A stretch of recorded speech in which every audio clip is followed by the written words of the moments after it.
Hey, Brandon here. Welcome to the channel and thanks for tuning in. We've got a great show today. I'm going to be joined by Jason DiRienzo.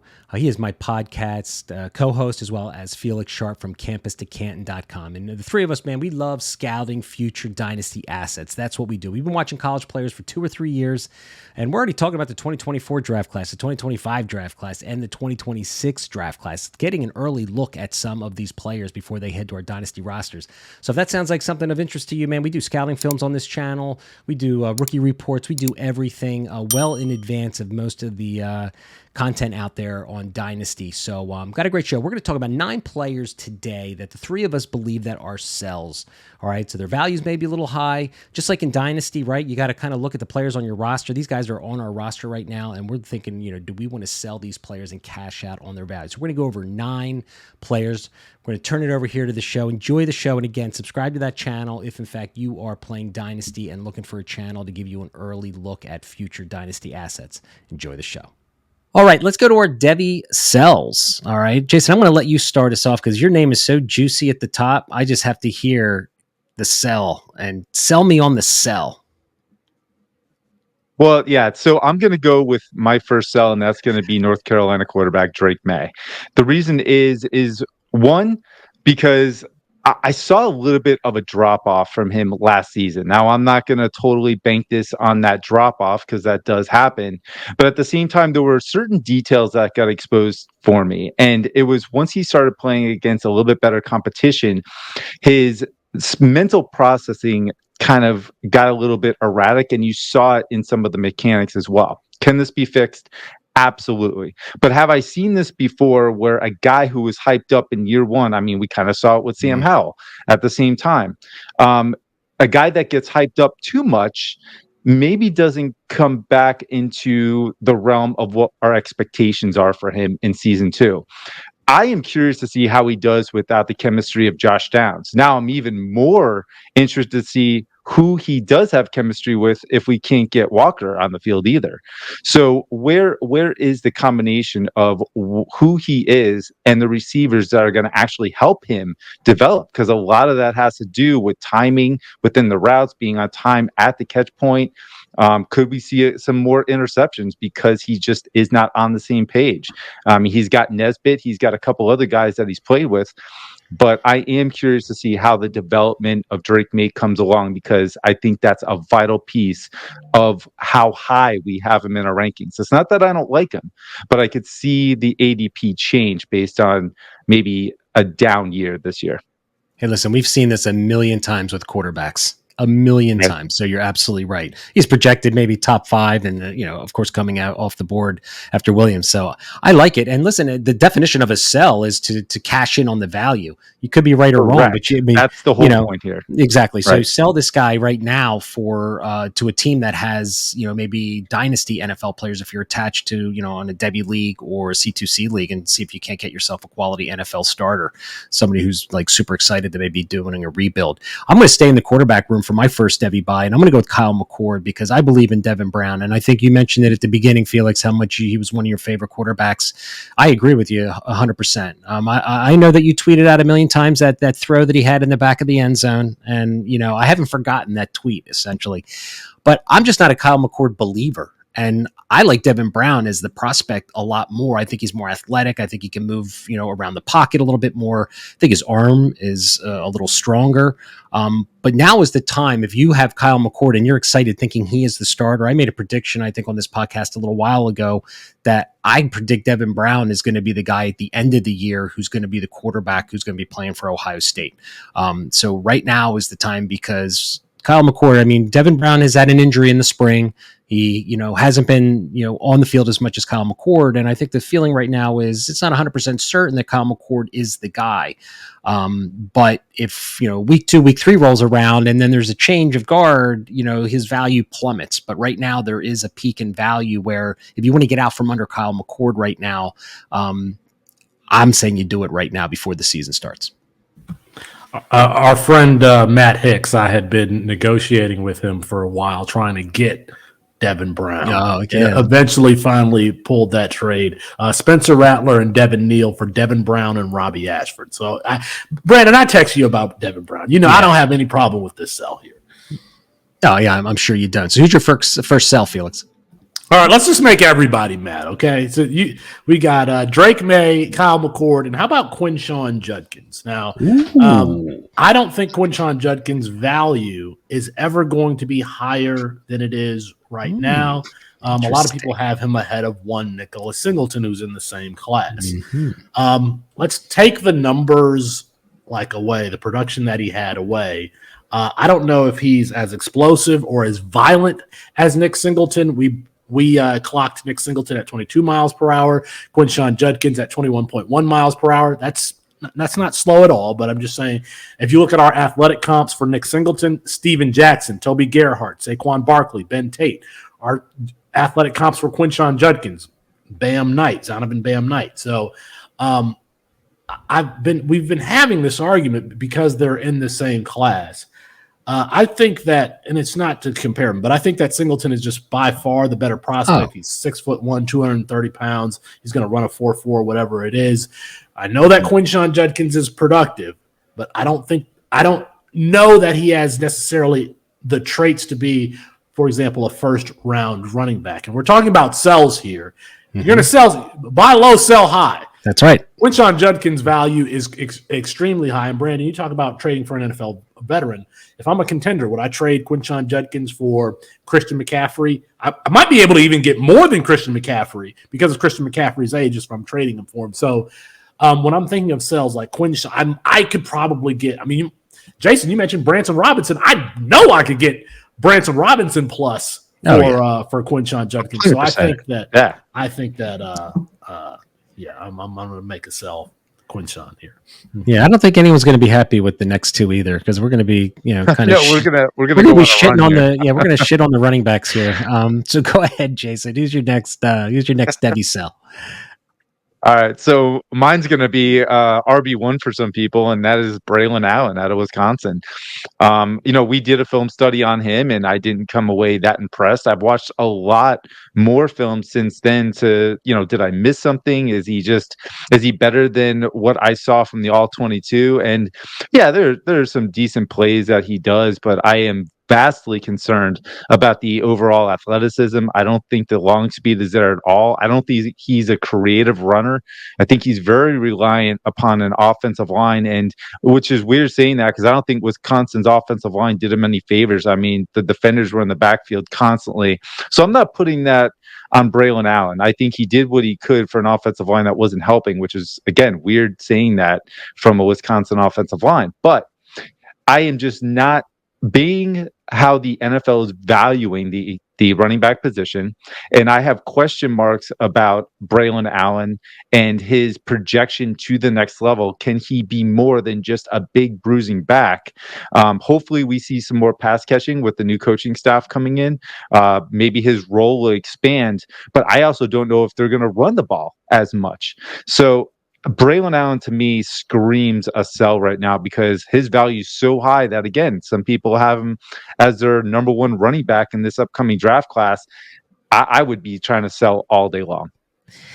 I wish I could I actually might do this is re-record everything you just said for my second Devy sell, because I want to talk about Raheim Sanders, Rocket Sanders, because you and I, Jason, Felix is kind of they're going to come after us. We're going to come after us. Listen, we did a film review, Jason, on both Allen and Raheim Sanders, I think, on the channel, and I think we both came away very similar with both players. Exactly what you just said, right? So again, we're going to do a Devy sell.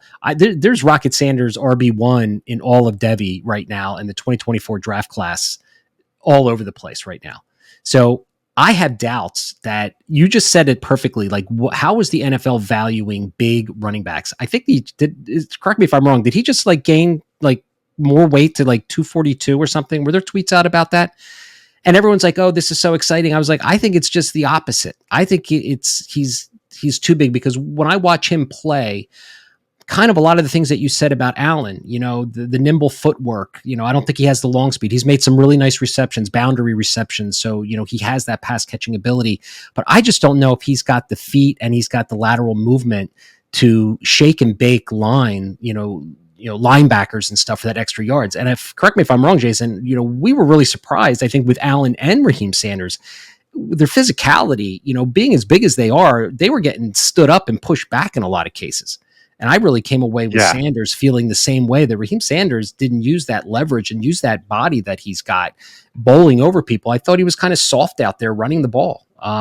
So again, if we're going to talk about cashing in on value, if there's another running back that you like maybe you like Jason McClellan plus, now's the time for Raheim Sanders. I don't think his value can go up anymore. I mean, listen, I think he ran for almost 1,000 yards for 2 straight years. He's been the workhorse back at Arkansas. Everyone loves the kid, but I mean, could he be too big? Because he's not King Henry. He doesn't have the footwork and the long speed that King Henry has.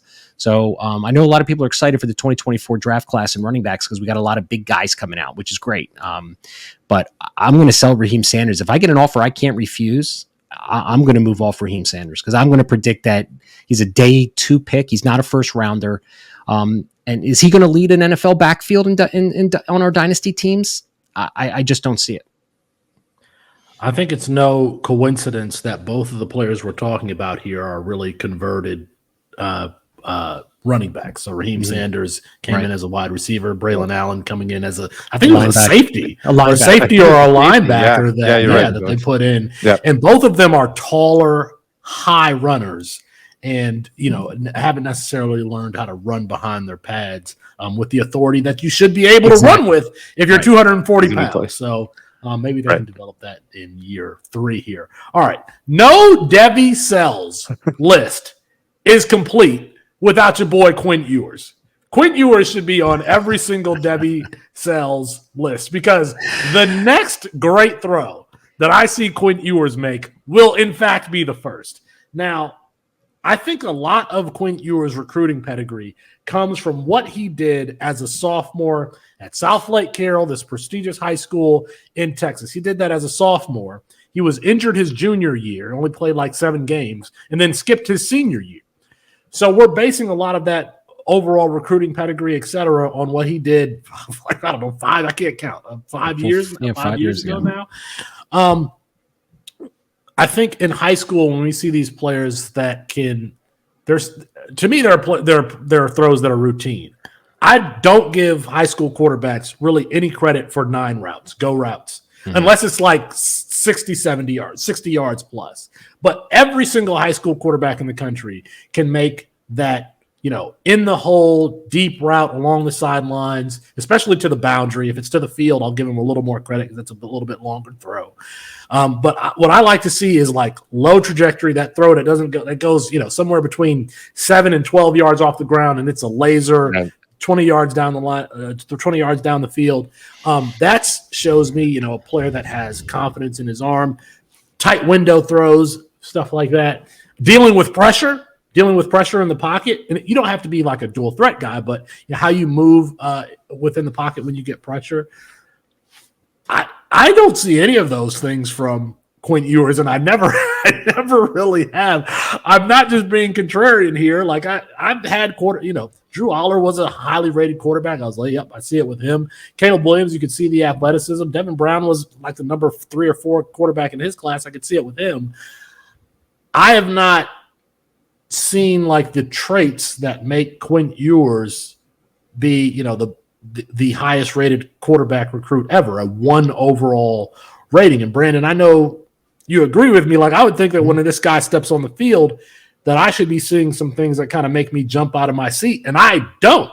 Now, I've been on Anthony Richardson for a very long time. Everybody criticized me. 54% completion percentage. Quinn Ewers had a 57% completion percentage, so he wasn't doing a whole lot better last season. So no Devy Sells list is complete without naming Quinn Ewers. Yeah, and he's not much of a scrambling threat, right? So from a dynasty standpoint, I don't think he's going to bring that rushing upside to the table, which we all love in our quarterbacks.